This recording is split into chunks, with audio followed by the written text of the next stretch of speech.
you have a full elk bone-in tomahawk.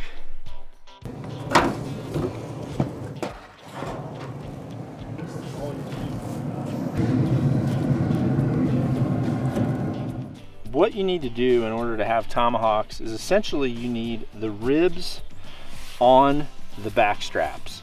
So once you decide how long you want your tomahawk, you're going to actually need to saw through these ribs until you get to the portion where the back strap actually stops, which is going to be right about at the center line of the front scapula.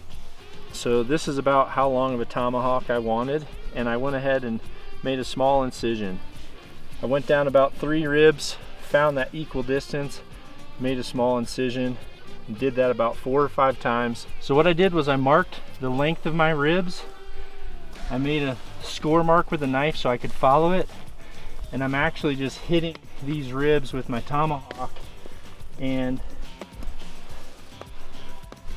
breaking through. Now what I'm going to do is I'm going to take my knife and I'm going to lay it on this side of the spine, and I'm going to follow that spine all the way. This is important because what most people do on a back strap is they'll pull this up, and this is a round piece. Most people cut around it to remove that back strap out. You don't want to do that. You need it attached to the ribs.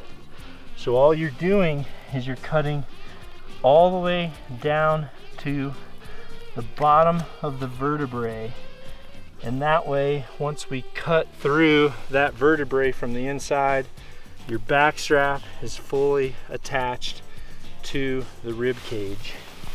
So right here at the last rib, I cut all the way to the spine, and I removed what's called that rear tip of the loin tip.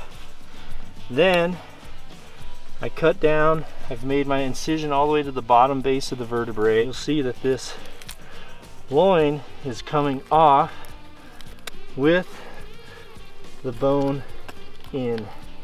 Okay, so I pulled and chopped along the spine as I went, made one full incision down the entire front of where that last rib was, and just like that, you have a full elk bone-in tomahawk. Unreal.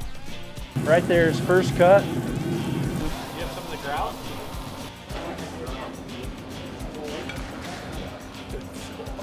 This is what Traeger does for an elk camp, right there.